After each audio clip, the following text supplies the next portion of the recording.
Welcome to మీ6 news. చినుకు పడితే Cheriyal bus stand చెరువును తలపిస్తుంది. సిద్దిపేట జిల్లా చెర్యాల బస్టాండ్ చుట్టుపక్కల ప్రాంతాల్లో కొత్త నిర్మాణాలతో లోతట్టు ప్రాంతంగా తయారైంది. దీనికి ఎత్తు పెంచి వర్షపు నీరు సులభంగా బయటకు వెళ్లే చర్యలు చేపట్టడం లేదు.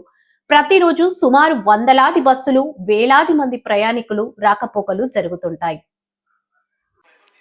ప్రతిరోజు సుమారు వందలాది బస్సులు, వేలాది మంది ప్రయాణికులు రాకపోకలు జరుగుతుంటాయి. ప్రభుత్వాలు మారినా, ప్రజాప్రతినిధులు మారినా చర్యాల బస్టాండ్ పరిస్థితి మాత్రం మారడం లేదు.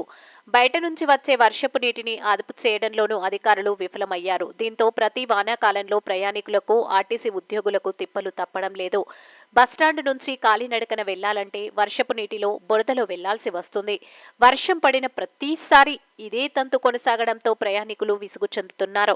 బస్టాండ్ ఆవరణలో వేసిన సీసీ పనులు ప్రణాళిక ప్రకారం వేయకపోవడంతో పెద్ద ఎత్తున నిలిచిపోతుంది.